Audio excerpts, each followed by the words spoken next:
waxoon naa la ca maam si da koy donn waaye wax naa la maam Yusufa Gueye mi defoon juróom-ñaari at ci géej gi génnaale jabaru junne maam Yusufa Gueye sëtam bii di soxna Nafi Gueye doon na lépp ci moom wàllu faj wàllu ñaan boo ko làmbee doo xool keneen fajkat yi xam nañu ko ñaankat yi xam nañ ko ndax fii ku wéet xam sa bopp soxna Nafi Gueye dangaa toog at yu bëri amoo doom ay na ci lool soxna Nafi Gueye rab def laa sonal soxna Nafi Gueye li mu mën ci wàllu faj bu ma ko doon lim fii la ñuy fanaan yow woo ko ci numéro téléphone bii bu la seetalee nag nga dégg daali di 77 090 61 07 mën nga ko woo appel normal mën nga ko woo appel WhatsApp.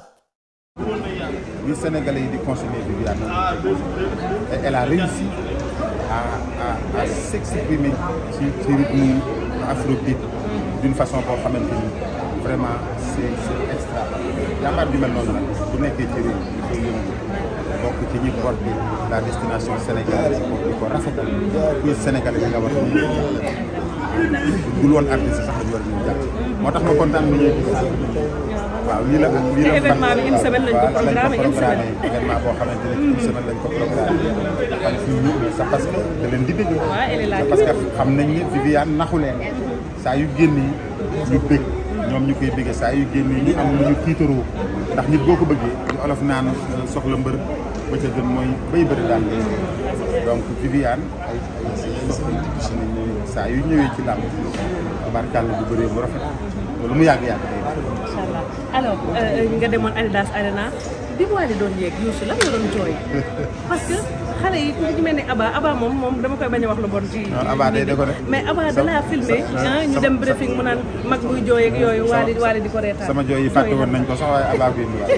waaw mais c'était émouvant c'était émouvant di ay paroles yu jógee ci xol dem ci xol xam naa ñi may xas naan ci ñàkk foofu ñu déggul la ma dégg la ma dégg moment boobu lan la da nga ko yërëm woon wala déedéet wala wayi la ma dégg la lan nga dégg man balaa musique du judd damay teel ba musique judd ba màgg ba nit ñi jot ma di ko gunge donc dama xam composition bi fu muy jaar ba taxaw kon ay way moo la jooyloo ay way moo ma jooyloo Wally dafa ne mu mi dana ngi ñu uufal lay fàtte ji si jaaga nga loolu dafa diis waaw xam naa ña jooyul dañ déggul la waaye mu mi dana ngi ñu uufal lay fàtte ji si jaaga mënatuma ko woon parce que moom c'était noonu su ma doon jógee sama kër dem juróom ñu toog toujours di wax ci ay valeur bu may wax façon bi ko yaayam ndax yi suma du ma dem fenn parce que ki ne maa éduqué comme ça bu ma daan génn ki ne dañ ma invité fenn ñu ne ma doo dem je disais sama yaay daf ma bañ mais bu ma demee ba màgg ba yor kër yor ay doom war leen yar xam naa yan valeur yi sama yaay def ci man ndax moom ki ne moo doon idole doon yaayam ba pare mu def ko royukaay donc baat yooyu Wally wax ci woy wa ak nam ko waxee fam ko waxee moo ma daal di jooy.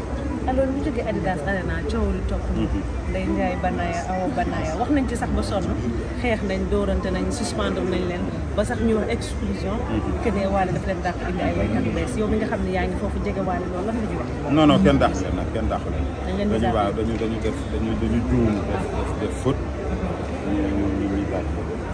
mais mise à pied mu ngi bëgg a yàgg. mi ngi bëgg a yàgg man yërëm naa leen sax ndeysaan. waaw ak Wally dat yi ni mu bëree ni ci décembre bi.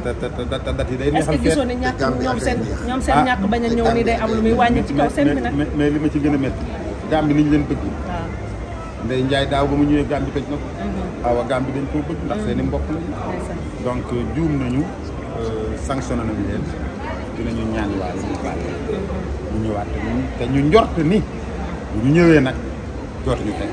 waaw ndax xeex bi rafet na mënuñu bokk di ñu bokk mais man moo jaaxal ñëpp comprendre. ba tey mënoo leen xam lan moo ko waral. est-ce que jéem nga waxtaan ak ñoom jéem a laaj seen non jéem ma waxtaan awa m'a juste expliqué affaire bi ni mu demee. tu vois bi ma ko waxee man na ko nag awa bàyyi rafet tu vois mais ay xale la ñu tax te njuum te xale la jëm juum nañu sanctionné nañ leen léegi dinañu wax ak Wally ñu baal te bu ñu ñëwee ñoo ngi góorgóorlu mais groupe boo xamante ne xam nga Ramadaan ñaata effectif bu Ramadaan nu mu toll mais ëpp nañu 20 ci seen bi donc ñooñu bu fekkee ànduñu bu fekkee jubóowuñu bu fekkee bokk ñu ndey bokk ñu bàyyi du dem donc nañu am esprit de groupe bokk ndey bokk bàyyi la vie continue. macha allah alors kon mën nañ jàpp ni Gambie bi suñu dem ñoom dinañ ñëw sur scène mooy surprise bi. xëy na waaw dinañu ñaan waaw ñun dañuy ñaan man dinaa ñaan waale de ma part personnelle dinaa ñaan waale pour ñu waale incha allah. coow li ñuy dégg Ndiaga Euro dafa bàyyi yow mi nga xam ne yaa fa ne gis relation yi ñu am lan lañ ci mën a wax. waaw Ndiaga dafa bàyyi par des raisons personnelles. Adidas Arena bi ñëwul non je pense pas. je pense pas c'est des raisons personnelles loolu la personnel nag bu jibee y a que la personne qui peut en parler. donc xam naa ne daal. maa bu Matar a tax suba tey Matar dem suba tey. gëmuma ko dégg naa ñëwu Matar bi tamit dafa yëngalaat kër googu de. gëmuma ko de kër ga yënguwul lu muy yëngal. dégg naa yëngatuwaat na de. Matar suñu xarit la. ma fu mu demoon sax bay ñëw. fu mu demoon. waaw mais maanaam ñëw jàppale mu fës quoi en fait yàgg na jàpp mais dafa gën a fës. jàpp koy bañ. dafa rafet. fa dëgg yàlla waale xew la Matar ñëw jàpp gars yi dañu amul mémoire bu baax rek. Matar yàgg naa jàpp. 2014 lañ demoon Zénith bi. te boobu léegi def na fukki at. waxu ca sóob bu njëkk ba. te Zeyna ca boo juddoo ba tey. maa ngi fortuné bu bay ñu ni mi ngi waaj lu garaaw moom ak Wally ak Pape Diouf pour yóbbu leen ci benn salle bu mag. waaw yàlla na ko yàlla def bu ma doon ak Pape Diouf sax ak ñeneen. yàlla na ko yàlla def loolu rafetlu bu boobaa Sénégal ay gañe. jëlewul ay ñàkk jëlewul ay Burkinabé jëlewul keneen.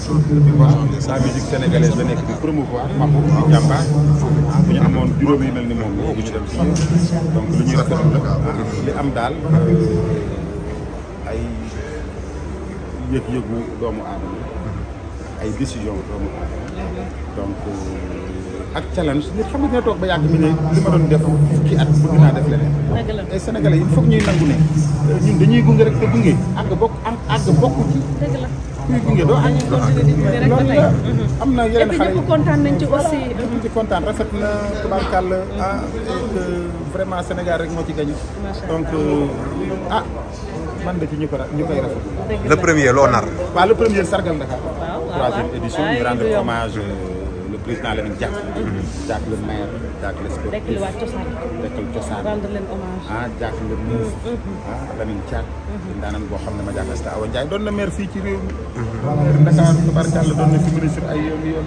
ministre de la jeunesse ministre des sports tubaarkàlla dem ba jiite IAAF loolu du jàkkaarloog Nelson Mandela mu tapal la Usain Bolt bu dawaan ba jël médaille yaa koy tapal ma ne kooku di doomi réew mi dañoo yéex sax ci santal kooku dañu war bis bu jot ñu di ko sant ndax bëri na lu nit ñi di tiitaroo tey fii ci réew mi Lamine Diack moo ko créé dégg nga ñu naan réforme Lamine Diack dégg nga ñu naan un pays une fois fexe ba Afrique am taxawaay ci les compétitions mondiales fexe ba coupe du monde tey juróomi dëkk di ci représenté Afrique loolu yëpp Lamine Diack moo ko xeex bu demoon ci réunion yi day xeex pour ñëpp léegi wax Massata nettali na ma amoon na ay temps ñëw ñu suspendre Chine ci les organisations internationales mais Lamine Diack moo xeex ba Chine donc kooku moom la ñuy rendre hommage bi di njukkal nag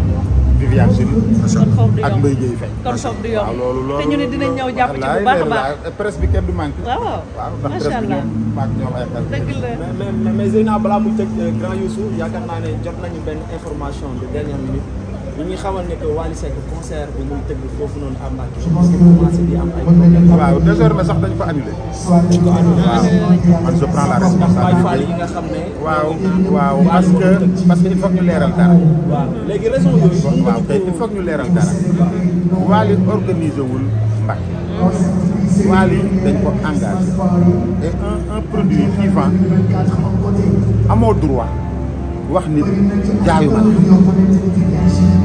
nit ki bu ñu ñëwee engagé ko Wally croyé que ne comme ñoom Mbacké la ñu dëkk lu ay amu ci waaye sànq léegi laa ko jot expliqué ko man yëguma woon problème yi bi ma ko gisee automatiquement dama ko woo wax ko samay raison te il m'a dit Youssou Dieng waxuma kilifa mais benn taalibe sëñ Bamba bu opposé woo ci sama dem Mbàkke rek bàyyi naa ko. mais grand loolu laa bëgg ñu jox parce que bëri na ay artistes yoo xam ne dañuy dëkk foofu ca Mbàkke mën nañu prendre l'exemple de Aïda Samb.